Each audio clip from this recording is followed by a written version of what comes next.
Welcome back to Truth Quest. My name is Aaron Moriarty. I will be your host, and we're going on a quest for truth together. Yes. How are you doing, folks? Fine, thank you. In fact, if I was doing any better, I'd be you. That's right. So, how is everyone doing? Leave your comments below. How is this COVID thing going for you? I must say, I prepared without knowing that I was prepared. I've had a Flowbee for a number of years, and it works great, folks. You can cut your own hair. It's connected to your vacuum. No cleanup at all, and it takes a little practice, but you can get really good at it. It's quite nice. But if you get one, don't forget when you cut your hair to give yourself a tip, okay? And it might give some of these hairdressers relief, because when all these people come to get their hair done, it's going to make a big mess. Well, folks, today we're going to talk about someone who's very interesting in this field. His name is Randy Cramer. And he claims, now he's got some very bizarre claims. You might have heard of him, and you may want to look him up. You better look him up. He's a very interesting person. According to Randy Cramer, he was in the Marine Corps Special Section in the Secret Space Program under the Radiant Guardian. And he was a soldier, one that was started in the petri dish of a lab and then raised by a family, and I think at age 17 he was just inducted. They owned him, they made him, and the stories he tells is amazing. Now he was in battle protecting the Mars colonies. Yes, we have Mars colonies, more than one, and we've got colonies all over the solar system, all over our 12-star and 52-star cluster, apparently, over the years, 70 years of development out into space, and this is what's happened. So Randy, his testimony is very important. His JAG officer asked him to come forward with this, because the way he explains it, the Marine Corps Special Section was set up by President Dwight D. Eisenhower because he did not trust the people who were in charge of the extraterrestrial alien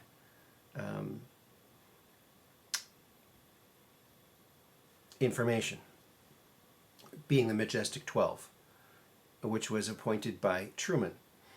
So President Eisenhower rightfully realized, according to Randy, rightfully realized that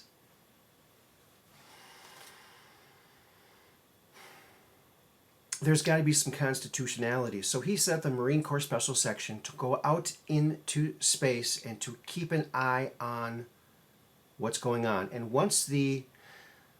if the Constitution is subverted more than 51% or something like that, then that frees up any member of the Marine Corps Special Section to come forward with a story to bring it to the public so that the wrongs can be righted. And so that's what happened. Apparently, his JAG officer had a whole list of people and had a bunch of them crossed out. And at first, Randy didn't want to do it because why would you? I mean, it could ruin your life, and has for these people. But the testimony he gives is very important. And some people believe him, some people don't. But I ask you to keep your mind open, because if we made it from the very first Wright brothers flight from Kitty Hawk, the Wright brothers, the very first flight to the moon in 66 years, in the 51 years since the moon, we have colonies, okay? There's not even a question. There has to be. They've just been doing it in secret. and these people are coming forward to validate what we already kind of knew, but didn't know the details of until now. So Randy Kramer says he'd wake up in the medical unit and he'd go, holy bleep, what happened this time? Oh, Randy, your left arm got blown off again. Oh no, do I get the day off? No, you'll be out of here by tonight. They put him in the med bed. It's loaded with your DNA, and it shines down over your body a perfect image of yourself down to the cellular level. Any cell that's malformed congeals to that perfect looking cell, and it fixes anything. Randy said that, and for the arm that's not there, it's so realistic, the hologram is down to the cellular level, it just tricks your body into thinking it just needs a little repair. And within a couple hours now, you have a new limb. So Randy's working hard to get this out. He's working with biomedical technical companies to try to bring this about. But the other things he says, very interesting as well. He said that on Mars, there were indigenous creatures, beings, that they would fight. They would do little skirmishes with. And one of them was an insectoid type being, sort of ant-like looking, sort of between a praying mantis and an ant, I think. And Randy said that they don't manufacture weapons like we manufacture weapons. What they do is they do all of their engineering of their defense systems and their offensive systems with actual living insects that they genetically design. So they'll design some big nasty bugs, swarms of thousands of these things coming at you, and he said it was absolutely horrific. Very devastating attack force with that many coming at you, and they can whip them up pretty darn quickly. That's one of the challenges they had on Mars. Now, these beings live below the surface of Mars. It is thought that the surface of Mars was once more Earth-like, with a thicker atmosphere and more surface water. And I think there's very much evidence of that. But since the catastrophe that wiped out most of their atmosphere, most of the life went down underground. Now, the other beings were sort of a reptilian type being, and they were indigenous to Mars, and Randy said that they were incredible, awesome fighters. And when the Draco reptilians came, these native Mars reptilians cleaned their clocks. So Randy thinks we should really make friends with these indigenous reptilians on Mars, and I guess the peace process is starting with these people. So that would be interesting. Now, the whole thing about Mars is just fantastic. I mean, you have Andrew Bisaggio talking about it. You have Corey Good talking about it. You have Randy Kramer talking about it. And they've all been there. And, and that's just a small fraction of the amount of people from Earth that have been to these otherworldly places that we've thought we weren't on yet. So that's why we need to really get the truth. And if anyone is sitting on the fence, and they may have been in one of these programs or think they might have been, let's hear the story. Let's hear it. Let's add it to the mix, and let's see, shake it up, and see what happens, and see what kind of truths we can find. Apparently, now, I can't remember exactly which one talked about these little birds, but apparently there was maybe it was Andrew Bisaggio. There was little birds that didn't have very big wings, and they would come out of these holes in the ground, and as they flapped, they'd chirp, chirp, chirp, chirp, and they'd go off, and he didn't know what they were going off to get, but they'd come back. And so there is some life and some brush, little scrub brush type plants, and even some satellite pictures that look like forests or even herds of animals, possibly. We don't know. And that's one thing that, we got the Mars rover. It's already like years beyond. All of the rovers are, they far surpassed their original mission. They just keep going. But I wish, what they should do, I think, if maybe we could start a petition, but those rovers and their cameras have caught some anomalies that look like something other than rocks. So I say, backtrack. Go back to those spots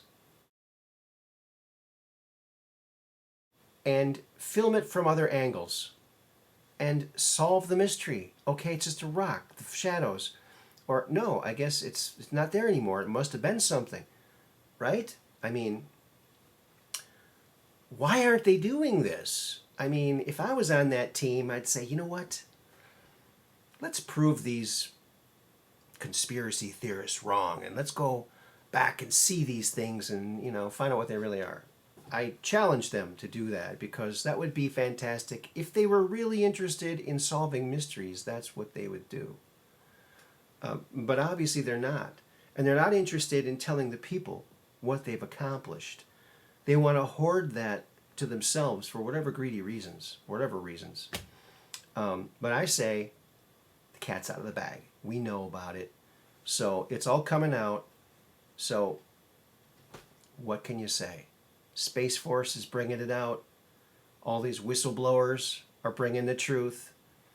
And it's incredible. The more you look into this stuff, the more you find all the stories kind of coming together and forming, a mesh of truth, possible truth.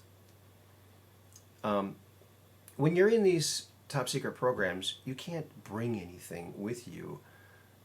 They monitor everything extremely closely, and they have technology that can detect things if it's in your pocket or something. It won't be allowed. They're in total control.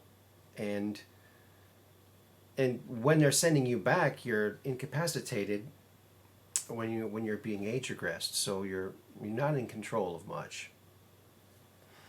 And but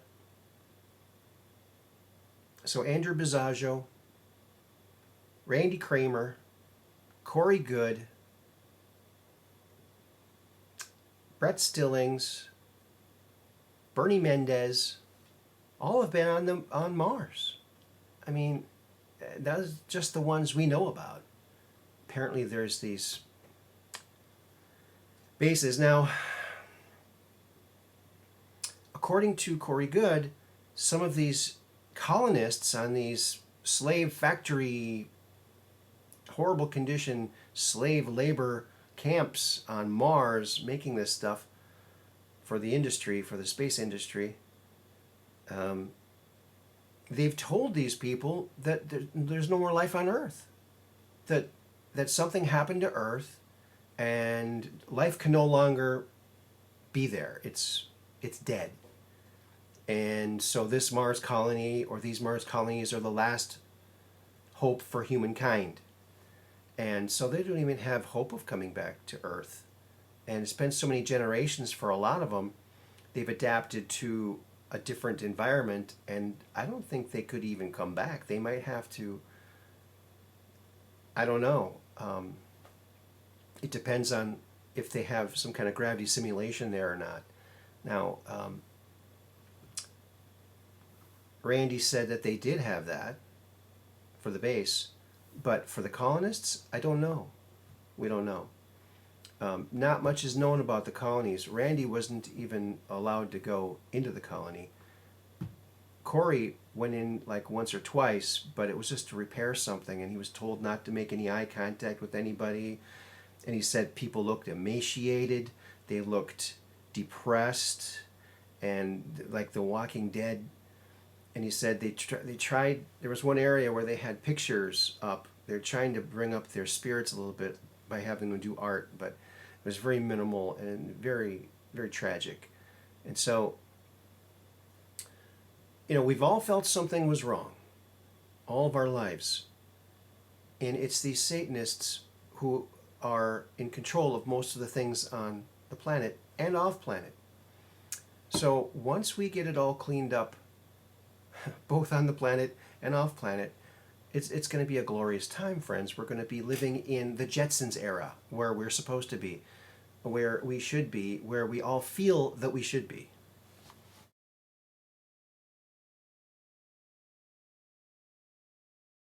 So sign up for Space Force, write your Congress people, your senators, and let's get this going. Let's get this Jetsons lifestyle going like it should be, We should have moving sidewalks in more than just airports. Our phones shouldn't be the only thing that are advanced.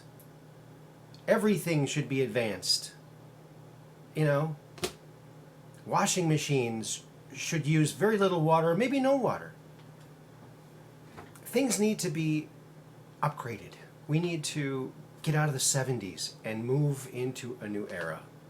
And now, friends, I want to talk to you about another case, and it's a difficult case to talk about, and maybe that's why no one touches it. It's a case that happened in Italy, and I haven't seen anyone do anything on it. I'm not sure. I saw a video years ago, and it's about this woman. Her name was Giovanna Pata in Italy, and she claimed that she was being abducted by aliens over and over again. And when she would find herself pregnant, and then she would have another abduction, and she wouldn't be pregnant anymore after just a few months. So it's very tragic. And if you have children, or if you don't like gory things, you might want to, turn the computer or your phone away or skip this part. But so what happened was, first she told her boyfriend or husband, her partner, set up a camera outside of their place and captured pictures, apparently, of these various different kinds of extraterrestrials. And the next time that she found herself with child, when she hadn't been with anyone and she was abducted before she was found she was pregnant, she went ahead and had an abortion. And the fetus is, I'll show you a picture. It's right behind me right here.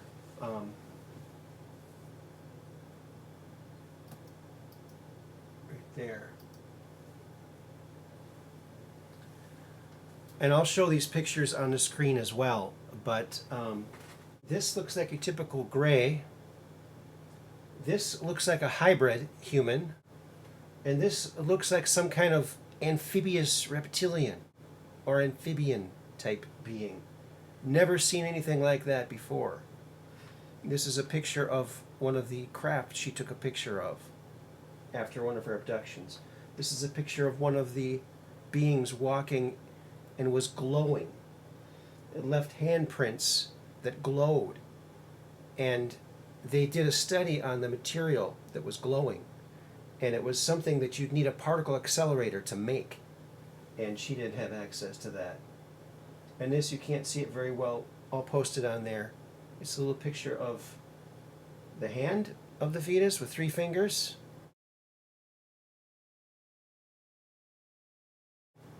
And a thumb. And the face that looks It doesn't look human. When this was out, some people claim they debunked it. Now, I am very sure that the cabal and the people who control this information, whenever there's a story like this, they will come out and they will say they debunked it. They'll throw out whatever story they need to do, and enough people will have a question where they'll question it. So be careful of when people say something's been debunked, because that's the easiest. Think if you were the cabal trying to keep it secret. Someone's saying something, okay, you activate some of your people. You have endless amounts of money. You can attack that person. This is what's happening. But so they got the fetus and they brought it to the state, to the government of Italy, I believe, and now they don't have it anymore. But they have this photographic evidence. Now, the program was in Italian. Now, I don't know if these really were pictures that they got. That's what the story said. Or was it just some Hollywood makeup? I mean, but these things really look alive. I mean, there's a lot of pictures, supposed pictures of aliens that look like clay models. I mean, I've worked with a lot of sculptors. I worked at Hasbro and some major corporations with very, very excellent sculptors. And you can spot something that's sculpted. These things look alive. And so you have to use your own discernment. Some people have a more trained eye. Others, maybe someone fooled me. Maybe this is a Photoshop of something living to make it. I don't know, but they just have a feeling of being alive, to me. And so that's a Giovanna Pata. Look her up. There's a video of her. It's in Italian. I think there's closed captioning for it. And it's a very interesting story. I mean, there's a lot of evidence, a lot of photographic evidence, and she's just absolutely crying and is just, it's a very sad story. It's not a happy story at all, and maybe that's why people have not looked at it. But I think it's an important story with a lot of very incredible evidence. So Giovanna Pata, look her up. And friends, I think we're coming to the end again, but I want to remind you about the hoax contest. Yes, you can make a hoax video, send it to me at my email right here, and you could win Tetragon 2. This is a game I invented. It's a non-violent game of strategic creation. First one to get 2 complete squares or tetragons wins, and it's a great game. It's a really good game. Actually, I gave one of these to Jesse Ventura, so he's got one. Now you need to get one. So make your hoax video. You can use anything, okay? And it doesn't have to be any certain length. And we'll play all of them, and we'll have a lot of fun. And there might even be some 3rd and 4th prizes, depending on how many people send them in. So send your videos in, make a funny video about a UFO hoax. Throw some hubcaps, but be careful. Don't get too close to the aliens. Social distancing. Oh, don't you hate that? I think we all know it's pretty much a nothing burger, but stay safe, do what you're told for now, but don't fall for this again. We can't fall for this again, folks. The evidence has to be overwhelming, and it really wasn't. It was just media hype. That's my opinion. So, thank you for stopping by again. My name is Aaron Moriarty. We'll see you next time out on the web. Peace in.